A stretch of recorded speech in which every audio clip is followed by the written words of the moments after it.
everybody, you've seen this on social media. I know I have. 54 Corvair Concept car. Now I've got a lot of questions, but before anything, in pure Kindig design, it is stunning. You too, congratulations. Thank you very much. Thank you. How's it going? We've been working very long and very hard on it. Yeah, this is a 4.5-year project. First opportunity to come here and compete for the Grade 8, and hopefully come out with a win. So it's been a lot of fun.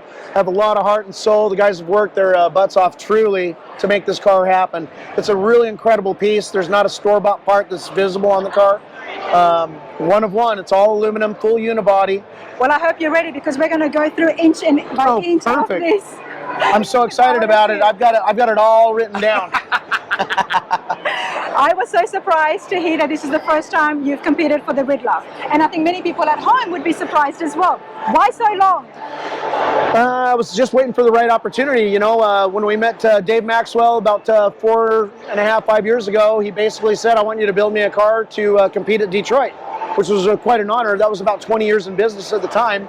And I asked him, I said, what do you want to build? He says, I don't know, what do you think? I was like, you're leaving it up to me. So I said, yeah, I got some ideas. So I drew something up, caught up with him a week later at Chicago, showed him the renderings of a fastback 1953 Corvette.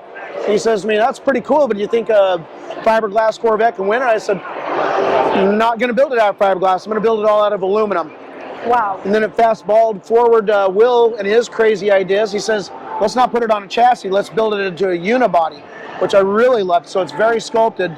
There's 3 major pieces: the outside of the car, the middle of the car, which is basically a 3/8 aluminum monocoque, full structure that goes between the 2 pieces of the floor and the body.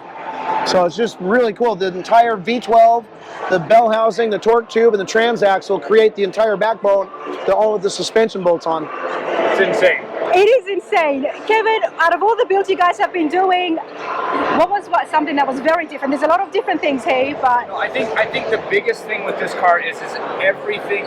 I would say 99% of the car is built by hand. So we didn't just buy things to put on the car. I mean, the headlight rings, the bumperettes, all the grill, the hood. I mean, the entire body we built in-house. So that's one of the things that is just very different than all the cars that we build. I mean, this isn't on a chassis, this isn't on just a normal LS3. It's all hand built and sculpted how we want it to do. And there's a lot of technology in the car too. The front and rear suspension is a single lateral coilover, which also creates its own sway bar on push rods and everything else. It's basically like an F1, brand new F1 race car, both front and rear suspension. And you designed that in-house yourself? Yep. Everything.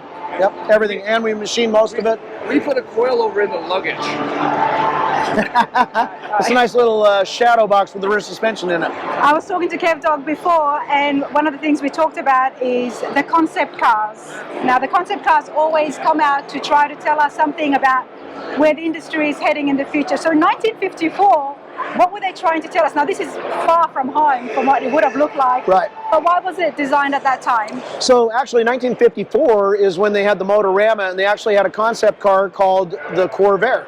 It was basically a 53 Corvette with the stylized fastback roof on it and quarter glass behind the door.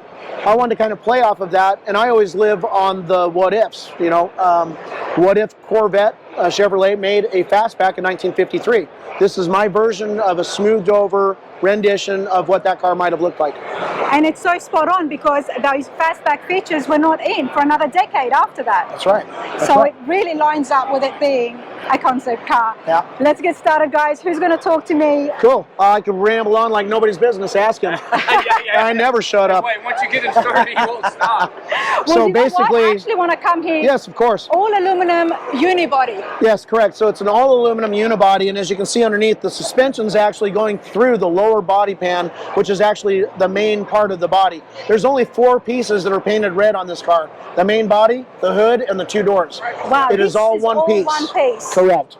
The oil filter is located inside the V12 LS from Australia that we redesigned the block with no There webbing. you go. I've had some influence on you. Oh yeah, there you go. Well, you know, there's nothing but great stuff that comes out of Australia. Yeah, they have kangaroos and all sorts of things. Koalas. You know, you can get. Never mind. Go on. No. No. So one of the big design elements for the exterior as well is this oval right here. We wanted to design something that had a really nice vintage look, but yet it was still modern. And so this is all billet aluminum. We've reshaped it to fit inside. This has been hand built. This is not a reproduction surround for the grill opening. And of course our spoke representing the spokes or the teeth that would have been in a 1953 and up. We wanted to really kind of pay homage to that. Exactly, quite a bit smaller. The bumperettes as well, both front and rear, just very nicely hugged up against the body. The headlights are 3D printed and then vacuum deposition chromed. Then the lenses are one big chunk of acrylic machined by EVOD, and it represents the basket, the wire basket that would normally go over a 1953 to 54 headlight. It's got a halo projector, and there's also a halo that's white daytime running lights that cancels to amber when a turn signal comes on. Wow. No words. I always liked those from the 53 Corvette, everybody. Right. And the grill here, you've done that so well, because when you see it, you know it's a Corvette, but then you have to stop. Right, right. All right. So here's the little trick, though. There's been so much crowds. I have not seen the V12 LS. Wow. So this is a race cast V12. It's a 9.2 liter. We're only running at 650 horsepower. We have 3-into-2, 2-into-1 full stainless headers with ultimate headers flanges that we modified. And of course the intake is to represent like a 12-stack injection. However, it's not actually a functioning injection. Okay. These look like a filter with a like a dust screen over the top, what we call a outerwear. There's actually a single K&N filter inside the flank with a single throttle body. Wow. The front up here houses a single lateral coilover based on the F1 technology. So and the sway bars in it. There's no accessory drive. So the water pump is electric off of the radiator. The starter is hidden in the bell housing along with the alternator. So there is nothing on the front of the engine as far as anything controlling anything. Right. Speaking of controlling, I got something for you. I love the scoop. Thank you. Inside here, the engine bay. It's almost like a bathtub, right? It really is. But here's something even more interesting. We actually have a mini series that's going to be on this car, so that's all I'm going to talk about with this car. You're going to have to watch the series to watch the entire 8 episodes. You're joking. Sorry. Are you kidding me? But that's a great sneak peek, right? That's awesome. That's awesome, because you know what? It's taken you guys so many years. Right. 4 years, Kevin. Where are you? It's 4 years, right? Plus. So I can understand that. I'm greedy. You know, I'm just gonna come in here. And you're lovely. I love interviewing with you, but I'm sitting here telling you all about the car, and this is going to be out before the episodes, so that's fine. that. That's fine. I think Daffy Duck said it best. That's all, folks. That's it. But I'm still going to show everybody here, and you have to see the series because there is a lot involved.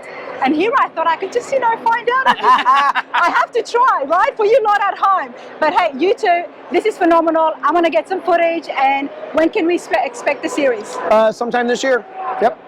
It'll be out before season 11. Oops, I'm not supposed to say that either.